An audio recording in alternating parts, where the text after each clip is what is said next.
Okay, welcome to part two of the video series on single input production functions.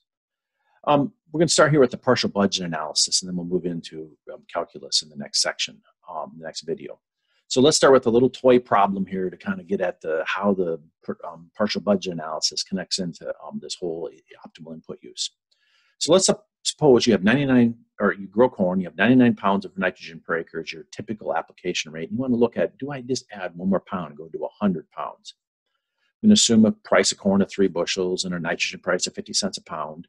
And we're going to do the standard partial budget analysis here. We've got the little table that we traditionally use. And you'll see here the bottom 2 rows, there's no cost reduction, there's no revenue reduction. It's all going to be focused on new revenues and additional costs. The new revenues are going to be when you go from 99 to 100 pounds, you're going to add a little more yield. In this simple example, we go from 179 to 180 bushels per acre, so you gain 1 bushel. What's that worth? $3 a bushel, and you get $3 an acre. That extra bushel, the gain, going from 99 to 100, and then the times the price, we're going to call that the value of the marginal product. That gain, going from 179 to 180, is the marginal product. Take it times the output price of corn in this case, and you get the value of that marginal product if you sold it in the marketplace. Now let's go on the cost side. If you go from adding 1 more pound, you go from 99 to 100, that's 1 pound. Take it times the price, and you get the price back. 50 cents a pound times 1 pound is 50 cents. And so the cost increase is 50 cents. Now you do the net benefit. 3 minus 50 cents is $2.50 an acre is your net gain. Is this worth doing? Yes. You spend 50 cents and you get $3 worth of corn. You come out ahead by $2.50 an acre. Okay, so let's look at this now in a step-by-step process. The first column is the nitrogen. Now instead of going up by 1 pound, we're going to go up by 25 pounds, 0, 25, 50, all the way up to 225. And then you have the yields you get, 30, 45, 75, all the way up to 170. So this is another story, we're going to ask ourselves a partial budget analysis. Do I add 25 more pounds of nitrogen fertilizer to my corn? Now we're going to use a corn price of $2.50 and a price of 30 cents for nitrogen. So what's the benefit of the extra nitrogen? When you go from 0 to 25, your yield goes from 30 to 45 bushels per acre. Well, that's 15 bushels. Take that times $2.50, the price of corn, and you get $37.50. That's the benefit of this extra N, going from 0 to 25 pounds. What's the cost of this extra N? It's oh, God dang it. Shit.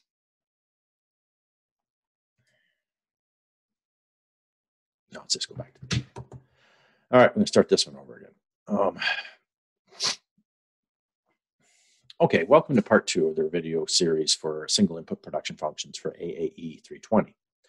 In this story here now, we're going to start looking at how do I decide how much inputs to use. We're going to use a little partial budget analysis here. We're going to suppose you have 99 pounds of nitrogen and you can go to 100 pounds of nitrogen per acre.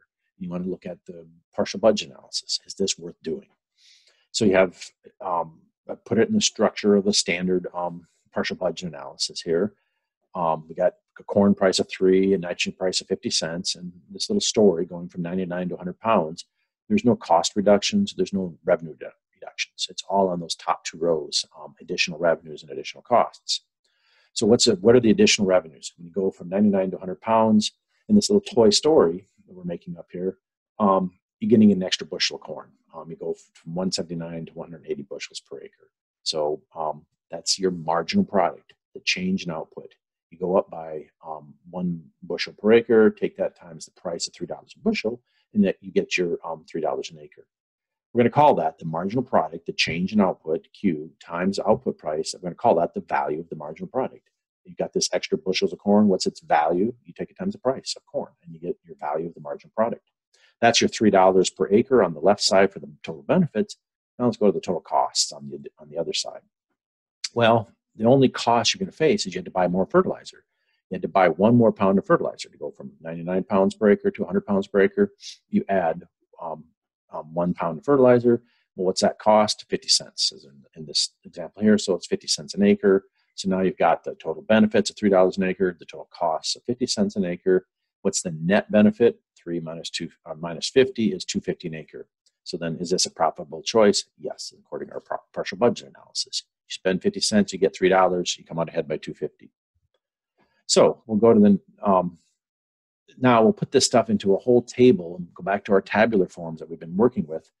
And we're going to show how each step you go down there, you can do a partial budget analysis. So we'll start, the first column is nitrogen, the input. The second column is Q, yield, corn in this example. And we're going to go right marching down that column.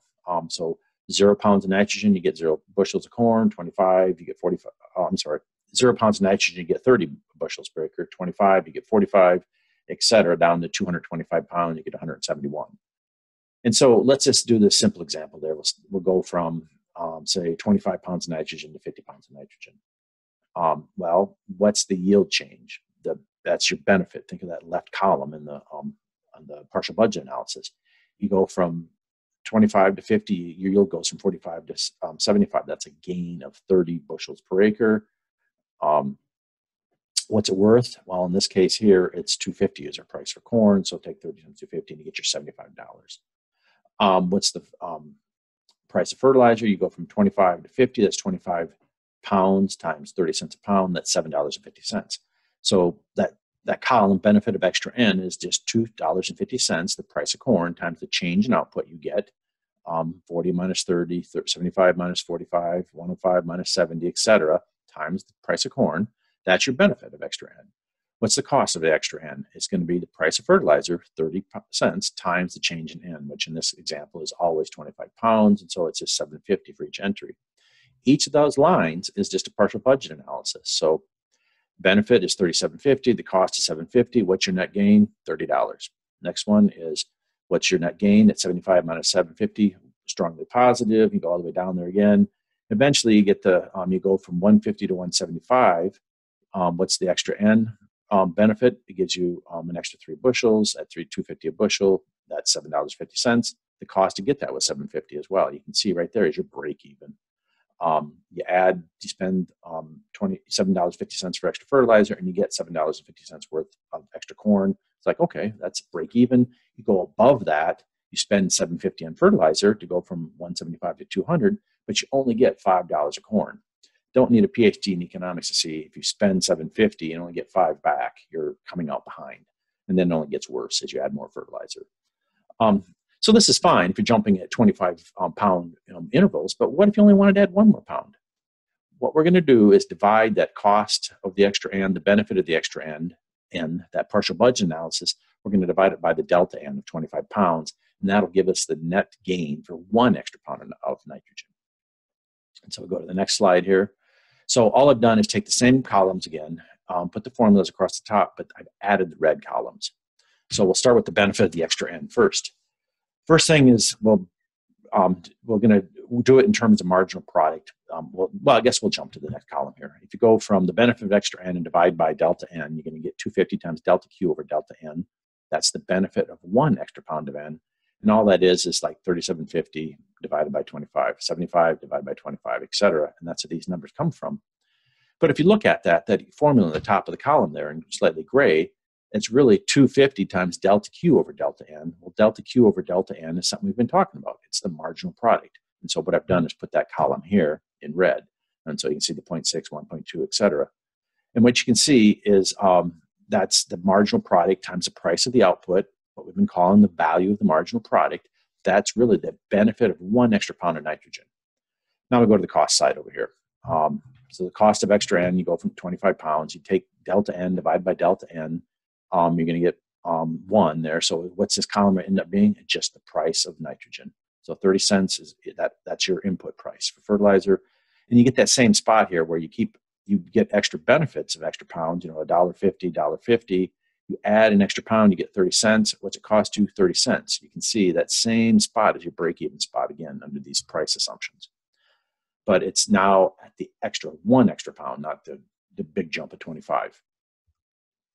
So what we'll do next is look at the graphics of this. What you can see is these are really what you kind of think of as piecewise linear. It kind of goes in pieces and it jumps. You really see the jumping in the marginal product here. If you had a function, you could smooth that, make it a nice curve instead of these chunky, blocky pieces. So if you take a partial budget analysis and divide by the delta X, the change of X in the table, you convert to a partial budget analysis of 1 unit change in the input X. The benefit would be the marginal product times the output price, what we're calling the value of the marginal product.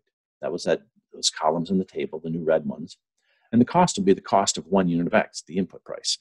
So how much do I use? It's where the value of the marginal product equals the price of the input. This is going to be the break even if you did a partial budget analysis, where you just add more inputs and you broke even on it. The gains and where the costs were equal. And really what it means is you're going to keep increasing X until the gain of the last bit of input generates just equals the gain. You keep adding more and more input until the gain, the last bit of input generates, just equals the cost of buying that last bit of input. And so if you go back here to the table, keep adding more fertilizer, and boy, the gain is huge. You spend 30 cents a pound, you get $1.50, 30, you get $3, etc. But eventually that marginal product decreases, and eventually you get where you spend 30 cents and you get 30 cents. And so that's the magical spot where the partial budget analysis breaks even. That's going to be our optimal, where the value of the marginal product equals the price of the input. It's going to be our break-even spot. So we'll do another quick example here before we move on to a table, a think break. So the first column is feed, X, the input, in thousands. We've seen these numbers before. The next column is milk, Q. We calculate the marginal product, delta Q, that's the over delta X. And so you got the marginal product, 800 minus 0 divided by 1 minus 0, etc., all the way down to, go right down the table, marching down. And you see marginal product starts to decrease after a while. The value of the marginal product now is that marginal product times the value that it would generate in the market if you sold it. In this story here, we've got these are extra milk you generate from feeding the cow more feed. What's milk worth? In this example here, we're using $18 a hundredweight, which is the way we price milk. That's 18 cents a pound. So you take this marginal product of 800 pounds, 900 pounds, 1,300 pounds, etc. The extra output you generate, the extra milk, when you give the cow 1,000 more pounds of feed, take that times the milk price of 18 cents. So example here, I'll say at 6 there, the feed input of 6,000 pounds, you get an extra 3,200 pounds of milk from the cow, and you sell that for 18 cents a pound, you get $576. The feed price we're going to assume here is $180 for 1,000 pounds. So you get so where does that? So the value of the marginal product is the value you get from the extra milk. As you see, it starts out large, but then slowly starts to decrease, and eventually you get to the spot where the value of that marginal product, the value of the extra milk generated, it's $180, and the feed price is $180. And so that's the spot where the partial budget analysis, the net gain is equal to the net benefit, the break even. Before that, you kept giving her more feed and you came out ahead. The interest rate before it is $288 at the value of the marginal product. The gain for giving her another 1,000 pounds of feed was $288, and it only cost you $180. That's a good deal. Spend $180, get $288. Keep doing that until you spend $180 and you get back just $180. You're just breaking even. That identifies the economic optimum here. The example is feed is at 11,000 pounds. So it gives you a sense. So optimal feed is 11,000. Okay, so this is the graphics of it again. You can see the dots. We got a little smoother function here. And then the marginal product is also a smoother function. And there's a spot where the value of the marginal product equals the price of the input. If you take that marginal product times the price times marginal product equals the price of the input, there's going to be a spot where this price line is tangent, and that's what that green line is. And we'll come back to this in a minute when we start talking about another way of thinking about this. But the graphics there's going to be a spot where the value of the marginal product the marginal product itself is going to equal a certain key value. So another way to find this optimal input use is we've been talking about price times the marginal product equal the price of the input. The value of the marginal product equals the cost of the input. For 1 unit, how much do you gain from 1 unit in terms of additional output equal to how much it costs you, where that partial budget analysis breaks even. But you can rearrange it. The marginal product times the price is equal to the input price, R, we'll say. So in this previous example, P was 18 cents a pound, and R was the cost of the feed of $180 a ton. So or 1,000 pounds. So you just divide both sides by P, and all you're doing is a marginal product equal to that ratio R over P. So find the amount where X is where the marginal product equals R over P. And so we'll go back a couple slides, you can see this. If you go back here, what's the R over P? Well, R is the price of the input, the feed, in this case, $180 for 1,000 pounds, divided by 18 cents a pound for the milk is 1,000. Where does the marginal product equal 1,000? It's right here. It's the same spot where the value of the marginal product equals the price of the input. Or you can go where the marginal product equals the R over P. You go back to our nitrogen fertilizer one, you can see the same thing. Here, the R is 30 cents divided by 250, and that R over P is going to happen exactly at the same spot here where the marginal product equals 0.12, or where the value of the marginal product equals the price of the input. It's the same exact spot. Graphically here, in the feed example, it's that slope of this line, R over P, is, in this case, 1,000. And that, or when the marginal product down here equals 1,000, which happens out here at 11. These are just different ways to think about it. Really what I want you to think about this is it's going to show up again in some of these tools that are available for farmers. They're going to find the spot where the marginal product of corn, which responds to fertilizer, is equal to the price ratio of fertilizer divided by the price of corn. There's some other ones that do the same thing with seed costs, and et cetera. And so I wanted you to understand where that comes from. So what is this R over P? It's really what we call the relative price of the input X. It's how much X is worth in the market relative to Q. So think of R as dollars per unit of X, P as dollars per unit of Q. The ratio R over P is the units of Q per 1 unit of X. So it's how much Q you could buy if you took in 1 unit of X, or vice versa. It's the cost of X if you were buying it by trading in Q. And that's all very generic and abstract. Let's just look at a specific example here. So think of R as dollars per ton of feed, and P is the dollars per hundredweight of milk. So R over P then is dollars per ton divided by dollars per hundredweight. You got dollars in there so they can cancel, and it's going to flip things over, and the denominator is going to go up to the numerator, and vice versa. And you're going to get hundredweight per ton, or the hundredweight of milk you could buy if you traded in 1 ton of feed. So R over P means you're going to, if you had a ton of feed, how much, if you took it in back to the, I don't need this anymore, take it back to the feed store, and they give you some cash, you take that cash and go over to the co-op and buy some raw milk, that's how much raw milk you would get. That's what this relative price is. So when you're setting the marginal product equal to that price ratio of R over P, you're finding the amount of feed that gives you the same conversion between feed and milk in the production process as in the marketplace.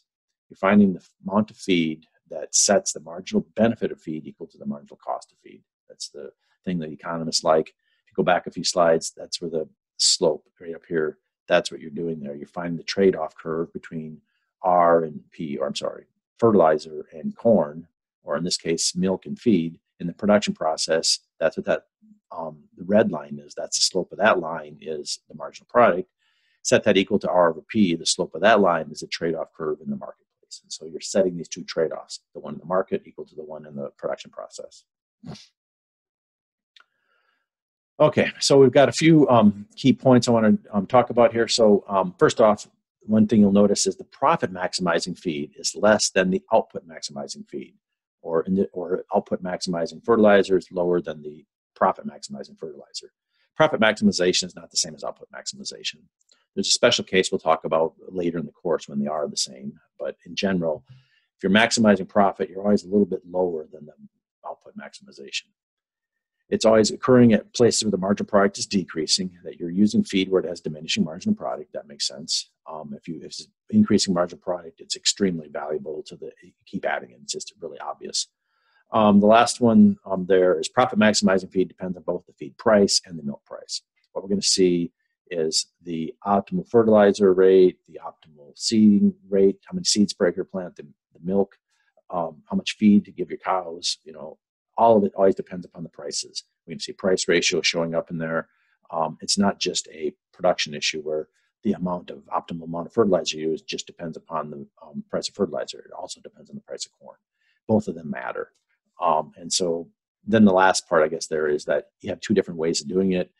The value of the marginal product equal to the price of the input. That was that partial budget analysis we did. The other way to do it is you can move the price, divide both sides by P, and you get the marginal product equal to R over P. The trade-off curve in the marketplace and the production process are the same.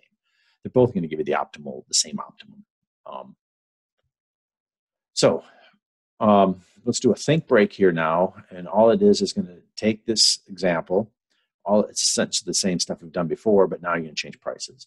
$3 for corn is the price of corn, and 50 cents a pound is the price of fertilizer. Calculate that value of the marginal product. How would you calculate it? And then figure out where the optimum is. So what is the value of marginal product? Pause the video. How do you calculate that VMP for each of those lines? And then given that information, you should be able to figure out how much fertilizer to apply to your corn. So I'll pause, you do that calculations, and I'll see you in a second. Okay, welcome back to the Think Break answers here. So the value of marginal product is the price of corn, 3 times the marginal product. So all you got to do here is take the 0.6 times 3, you get $1.80. 1.2 times 3 is 360, and etc. Remember, the marginal product is extra bushels of corn. I go from 0 to 25. How much extra corn do I get? 0.6 bushels per acre per extra pound. Take it times, how much is 0.6 bushels worth?